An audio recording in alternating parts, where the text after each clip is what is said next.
National conclave on national skill conclave ఇప్పుడు ఏర్పాటు చేయడం జరిగింది. ఇక్కడ వివిధ రాష్ట్రాల నుంచి ప్రభుత్వాల తరఫున, అదేవిధంగా ఇండస్ట్రీ తరఫున, అదేవిధంగా ఇన్స్టిట్యూట్స్ తరఫున, కొంత ప్రైవేట్ స్కిల్ ఇంపార్ట్ చేసే కంపెనీస్ తరఫున ఎంతోమంది డెలిగేట్స్ ఇక్కడికి రావడం చూశారు. గత 5 సంవత్సరాలు, మరి ముఖ్యంగా 2.5 సంవత్సరాల్లో చాలా ఇంప్రూవ్మెంట్స్ ఇన్ మన స్కిల్లింగ్ మనం ఇక్కడ చేయడం జరిగింది మన రాష్ట్రంలో.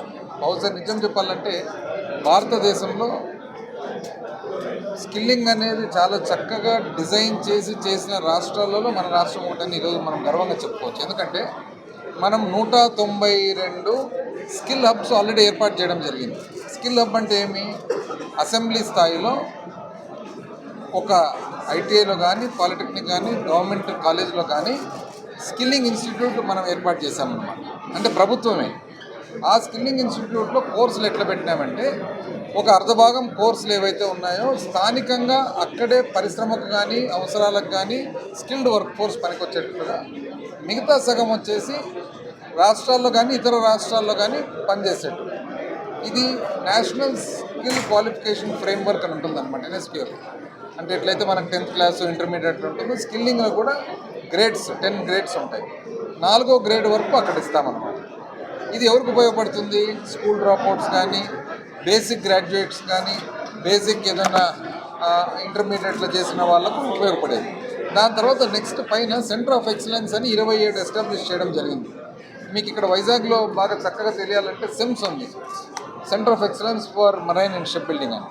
సో అక్కడ ఏమవుతుందంటే మన ఇంజనీరింగ్ గ్రాడ్యుయేట్స్ కానీ, పోస్ట్ గ్రాడ్యుయేట్స్ కానీ అక్కడ పోయి ఆ కోర్సులు ఏదైతే 5th and 6th level of NSQF కోర్సులు చేస్తారో వాళ్ళకు చాలా ఎంప్లాయ్మెంట్ ఆపర్చునిటీస్ బాగా మెరుగైపోతాయి అన్నమాట. అంటే ఒక నార్మల్ ఉదాహరణకు ఒక రెగ్యులర్ మెకానికల్ ఇంజనీర్ గ్రాడ్యుయేట్ బయటకు వచ్చిన తర్వాత తను నార్మల్ ఎంప్లాయబిలిటీ ఏ లెవెల్లో ఉంటుందో, ఈ కోర్స్ ఏదైతే ఉంటుందో ఈ 1 year కోర్సు చేసి బయటకు వస్తే ఆ ఎంప్లాయబిలిటీ చాలా మెరుగైపోతుంది.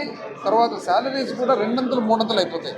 అంటే ఉదాహరణకు ఒక మెకానికల్ ఇంజనీరు కాలేజ్ నుంచి బయటకు వచ్చిన తర్వాత 15,000 రూపాయలు జీతం వచ్చే ఫస్ట్ శాలరీ ఉంటే, ఆ కాలేజ్ నుంచి బయటికి రాగానే సెంటర్ ఆఫ్ ఎక్సలెన్స్ SEMSలో ఒకవేళ కోర్స్ చేసి బయటకు వస్తే, 1 year కోర్స్ చేసి బయటకు వస్తే 40,000, 50,000 తక్కువ లేకుండా జీతం వస్తుంది.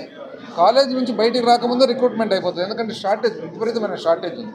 సో ఈ షార్టేజ్ ఉన్న సెక్టర్స్ ఏవైతే ఉన్నాయో మన ప్రభుత్వం జాగ్రత్తగా ఏర్పాటు చేసిన తర్వాత ఇప్పుడు ఉదాహరణకు MSME అనకాపల్లిలో MSME ఏదైతే ఉందో అక్కడ ఒక కోర్స్ సెంటర్ ఆఫ్ ఎక్సలెన్స్, నెల్లూరులో టూరిజము, తర్వాత ఒక చోట హాస్పిటాలిటీ, ఒక చోటనేమో మన అపోలో వాళ్ళతో మన కొలాబరేట్ చేసుకొని అక్కడ మెడికల్ అండ్ హెల్త్. ఈ విధంగా చేయడం వలన ఏమైంది?